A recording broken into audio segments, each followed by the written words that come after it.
ग्रीष्म ऋतु परे आमे मौसुमी को स्वागत करू। वर्षा दिने परिवेश अनेक सुंदर देखा जाए, किंतु एही मौसुमी जोगु आमर स्वास्थ्य समस्या मध्य होइथाय। वर्षा दिने आपण ठीक खाद्य खाउछंती तो वर्षा दिने कौन खाइबे, केमिति रहिबे सुस्थ, आसंतु जानिबा। कथारे अछि स्वास्थ्य ही संपद।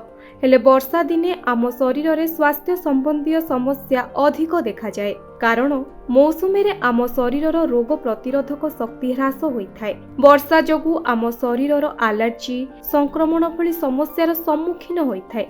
तेणु एही ऋतु रे आम शरीर को रोगरु रक्षा करबा उचित। एही ऋतु रे परिवेश रे अधिक आर्द्रता रहिथाय, जहार फलस्वरूप शरीर हजम शक्ति कमी जाए। तेणु वर्षा दिने तेलिया खाद्य, स्ट्रीट फूड एवं बासी खाद्य खाइबा ठारू दूरे रहिबा उचित। वर्षा ऋतु रे आवर्जना अधिक हुए, जहा द्वारा डेंगू, मलेरिया, टाइफॉइड, भाइरल ज्वर, निमोनिया, पेट जनित समस्या, डायरिया इत्यादि अनेक प्रकारर रोग सृष्टि हुए। तेणु एही ऋतु रे एक स्वस्थ खाद्य खाइबा अत्यंत जरूरी। नचेत गुरुतर रोगरु रक्षा पाइबा पई आपण को औषध सेवन करने को पड़िपारे। एही ऋतु रे आपण फल खाइबा उचित। यह आपण को शक्ति जगाइबारे सहाय्य करिबो।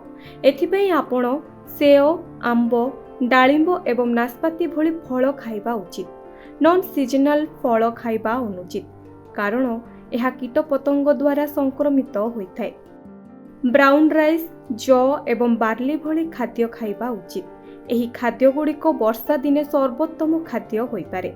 एही ऋतु रे क्षीर बदल में दही एवं बादाम खाआंतु। निजकु क्षतिकारक जीवाणु रक्षा करिबा पई केवल विशुद्ध पानी पियंतु। प्रचुर पानी पीले आपणको शरीर हाइड्रेट रहिबो।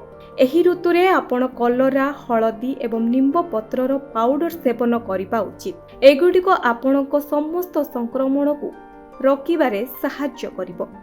शरीरर रोग प्रतिरोधक शक्ति बढ़ेबाकू हेले आपण रसुण युक्त सूप एवं तटका पनीपरिबा खाइबा उचित। कंचा पनीपरिबा सबुबले भल भाबरे धोई सफा करिबा परे व्यवहार करिबा उचित। आपण औषधीय चा पी परिबे, एथिरे एंटीबैक्टेरियल गुण रहिछि। ब्यूरो रिपोर्ट, ओडिशा संवाद।